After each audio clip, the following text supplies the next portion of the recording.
Hello and welcome back to the Social Media Magic Podcast. My name is Brittany. I'm a content strategist, social media manager, total marketing nerd, and the host of this show. I'm so glad you're here. It's not lost on me that you choose to spend some time with me, whether that's a few minutes, whether that's the whole thing when you're watching a long interview. I really do appreciate it. I hope you know that. And every time I see your name pop up from a Fiverr order, from you buying something from me personally in my DMs, it just warms my heart. So thank you so much. Never be afraid to reach out to me. It will always be me. Even if and when I ever get famous and I have people managing my accounts and stuff, I am up in my DMs, so I will be the one responding to you. That's my promise to you. So today we're talking about content ideas. And this is something that was actually on my Notion board. So when I'm planning my podcast episodes, my YouTube content, all that stuff, I have this Notion board where I have all of my ideas. And then as I find things that relate to that, or as I get inspired, or as I see something that relates to that, I go in, I open it, and I put some notes on there so I know how to respond to it or what to add. The title for this one was A New Take on Content Ideas. I don't know if what will actually be the title by the time I get it up on YouTube. I might tweak it before then. But I just realized I have this problem with memberships, with products, with these different kinds of offers that are going to help you get content prompts. Although I do think they can be really helpful. And I actually do have a workshop about using AI prompts for content creation. I do think it has a place, but when it comes to actual content ideas, in short, I think they should come from you, right? The best content, the most inspired, the most relatable, the most unique, the most effective content is going to come from you. And honestly, I could stop the podcast right there and be like, all right, you have it. That's the message. But I want to expand on it a little more just so you know what that means, because I think it's really tempting, especially when you're tired, especially if you're not doing this thing full time. This is just another thing on your to-do list, creating content for your business. It's like, now I've got to talk about the stuff I'm doing. But really, it doesn't have to be that complicated. In fact, it should go with your daily life. Ideally, it shouldn't disrupt it. It also depends on what model of business you have. So I'm going to speak to those two really quickly. There's more than one business model, I should say, actually, like service provider, coach, thing like that. But what I mean is there's two types of businesses, right? You either have a personal brand. This is usually our creators, our influencers, our public figures, our celebrities. And then you have businesses and brands. These are usually faceless. Think of Wendy's.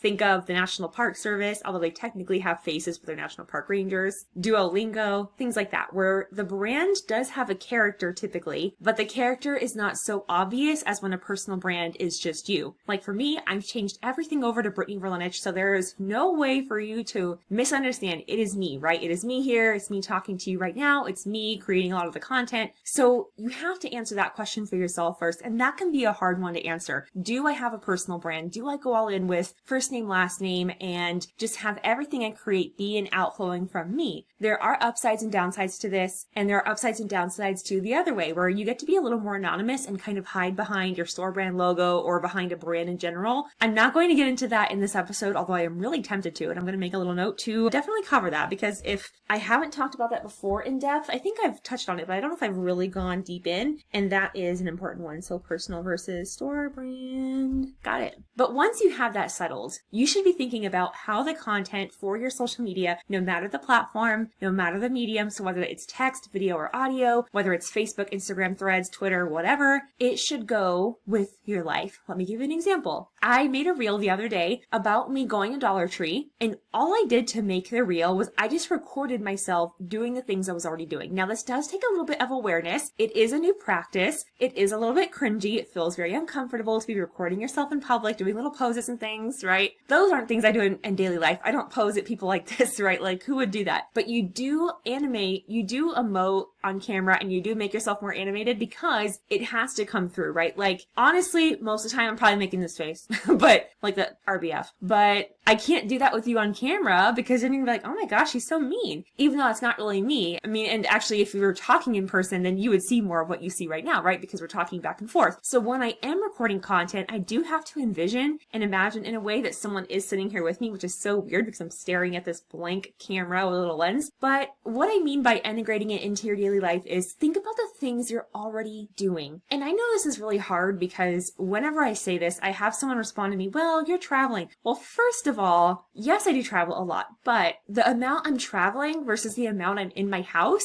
is a very clear difference, right? It's like 30% traveling, well, depending on the year, 40 to 50% traveling, honestly. But even if it was 50%, okay, even if I was 50% traveling, 50% at home, that means 50% of the time, I'm probably doing pretty boring stuff. So it's okay to show the quote unquote boring stuff. When I actually look at content and do these analyses, I see some of the most viral reels and TikToks, by the way, are people sitting in their car, okay? So that part doesn't matter as much. I don't want you to get hung up on that, but I do want you to be thinking about throughout the day as you go about your regular routine with your daily activities. That could be going to the Dunkin' Donuts drive for coffee. That could be setting up your classroom in the morning if you're still a teacher. All these things that you're doing in daily life that you might think are just whatever, it's life, it's boring. Those are the exact things that you should be recording and turning those into little pieces of content. Even if you don't know exactly how it's going to work, when I was recording the reel at Dollar Tree, I kind of had an idea. Also, I do this. So I do this a lot faster probably than most people watching and listening, but I already knew like, oh, this would be kind of cool behind the scenes content. I have to go to Dollar Tree to buy these props and things so I can create videos for my clients that bought a real package service. So I'm going to show how I do that and kind of what I'm thinking through when I buy these things. Because one, I know for my DIY people, that's really helpful, right? Like if you can't hire someone to do that for you yet, you're doing that yourself, your own product photography, your own product videography. What should I buy? What should I have? So I said, okay, cool. I'll take them shopping with me so they can come see this. And this does a couple of things. One, it's a little more personal or intimate. Come shopping with me, because who do you go shopping with? Your friends, your family members. You don't go shopping with strangers. I mean, there's strangers at the store, but you don't go with them, right? So whenever you can create some content that makes them feel like they're coming with you, that is great. They're in the classroom with you. They're in the car with you. You're talking with them and you try to make your face, your emotions as if they were there. I just think that's going to do so much for your content. But when it comes to ideas, when it comes to the things that are going to make the most difference for you, they're probably not going to come from a template pack you ordered. They're probably not going to come from a membership you're in. They're probably not going to come from a course you take. And I think this is one of the reasons why I had such a hard time creating content for one of the memberships I have, because I was like,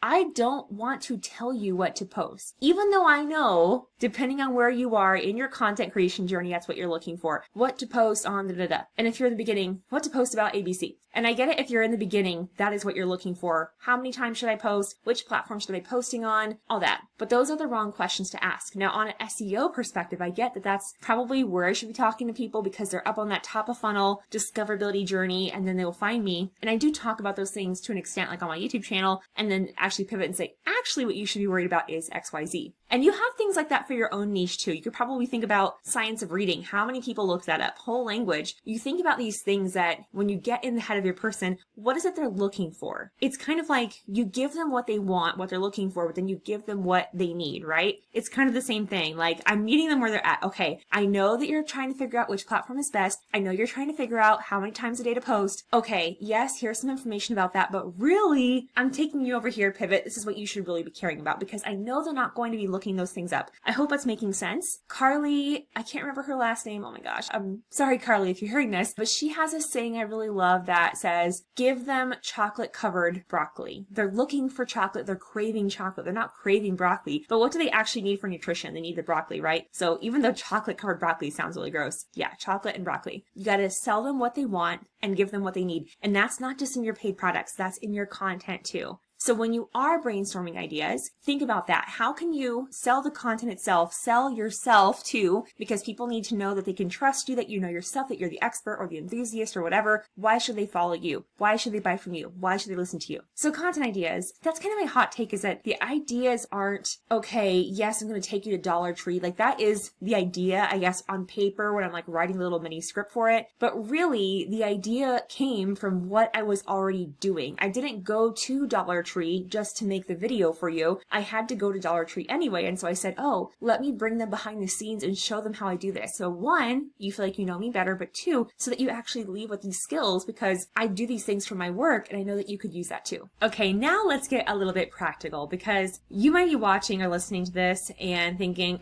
oh, Brittany, this is why I've come to you. It's because I don't have any ideas. I don't know what to say online. I don't know what to post. I have no idea what to be taking pictures of, no idea what to be recording. Nobody nobody cares about my life, it's boring, and so on and so on. If that's you, I understand. So I want to share a few ways that you can find practical content ideas. I'm just going to give a little disclaimer and say your best ideas will always come completely and originally from you, but there are places you can look to help you out. And one of those is through AI, specifically through ChatGPT. I love to use it when I'm feeling stuck on idea generation or when I'm trying to figure out how I want to package the idea. And this was a great example. I couldn't quite put a finger on why I didn't always love talking about templates, even though I know so many social media managers and experts who they mainly sell templates in their shops. And while I do have content planners and content calendars and things like that and prompts, I don't love them because one, many people buy them and they get excited about the idea of using them thinking, this is what I need. And then they never use them because they don't have the skills to use them because that wasn't ever their real problem, right? The real problem they have is, now I have the prompts, but like, what do I actually post here? And how do I not make it look all the same? Or they don't realize that need, they're not that aware, and then they just find a random template on Canva, or they go buy a template on Etsy or from another seller, and then their posts just look like every other seller's, and it's like,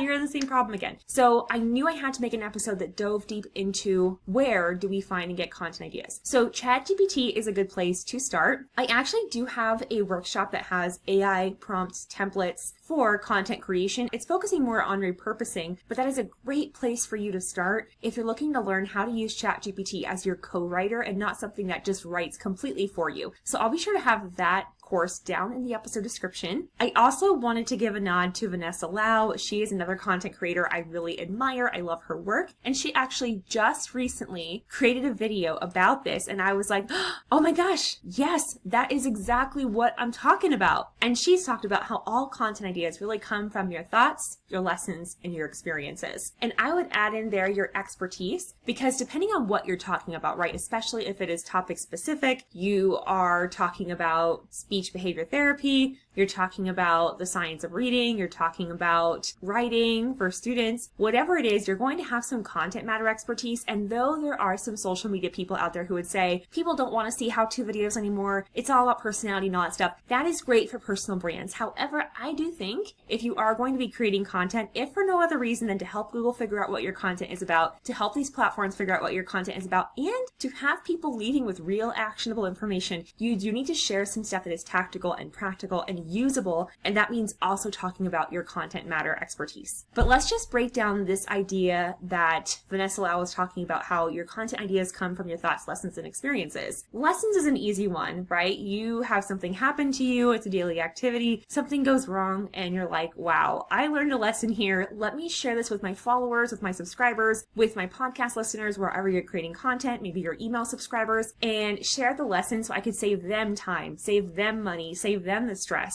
By the way, that's a really great copywriting tactic in your emails, is to start with a story, make it personal and relatable, and then use that as a pivot point to talk about a personal pain point they have, and then transition into sales copy that talks about how your product, service, course, whatever, solves a problem for them and how it's going to meet them where they want to be. Related to that is your thoughts. Maybe you have some hot takes. We see this on social media all the time. Someone posts a short form video, a TikTok, Instagram Reel, YouTube short, and they're talking about something they believe that's kind of controversial, and they're saying, this is my thought on this. That is really the whole idea of thought leadership. I'm putting that in quotes because as great as that is, I think that's actually the old model of the internet. I think we're moving into another era where we really create communities around our brands. It's not so much about us, it's about the community you're creating, the relationship you're creating with people in your communities. It's not about this person is high, mighty, celebrity, all-knowing, and this person isn't. It's that they're choosing to learn with and from you. So there's one of my hot takes, one of my thoughts there. Your experiences, easy enough, right? This could even be misadventures, and it's kind of related to lessons, but sometimes it's not directly related. So I'll give you an example. I had this really embarrassing but also hilarious situation where when I was backpacking in Croatia, which is a country in Europe, I got stuck in a turnstile because I miscalculated how wide it was going to be when it turned, and I had my backpack on. It's kind of hard to give you the visual, but just imagine me with like a 40-liter, 50-pound backpack on, okay? And I got stuck, and I'm all squished. It's so embarrassing. I didn't want to be the fat American stuck in there, okay? Those were the thoughts going through my head. So embarrassing. Thankfully, an old lady had pity on me. She didn't speak any English, so that was also hard because I don't speak Croatian, and I was in a rural area at a bus station. So just embarrassing, right?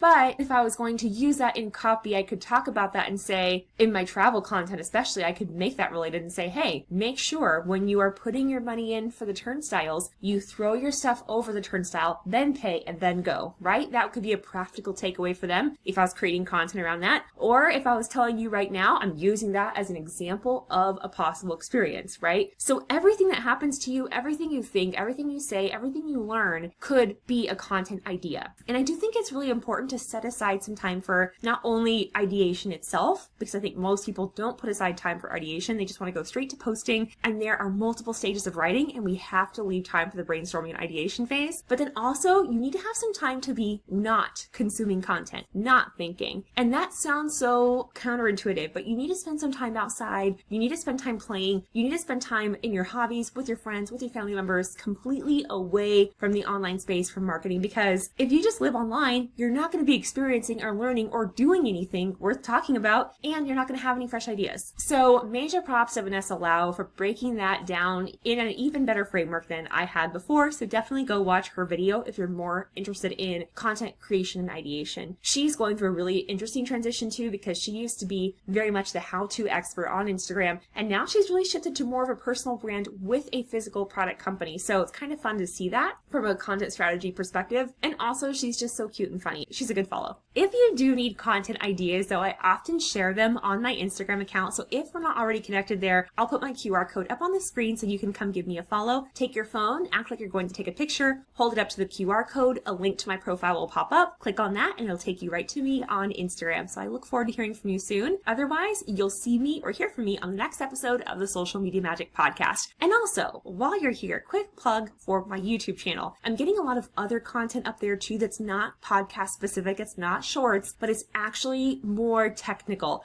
How to do X in Canva, how to do X with Instagram. And I know when I was doing a reel series on Instagram about this stuff, like how do you make a reel, how do you change the colors of things, it was very popular and people seem to need this content, but I'm shifting my strategy a little bit with Instagram. So I'm bringing that stuff over here. And also it helps because sometimes I have to get deeper in a technical way and go beyond 90 seconds. And now I'm not going to be limited here on YouTube. So if you're not already subscribed to my YouTube channel, look me up on there. It's Brittany Verlenich. If you're listening on another platform, I would love for you to come find me on YouTube. Be sure to come and say hi and comment because I respond to every single comment on YouTube. All right, talk soon.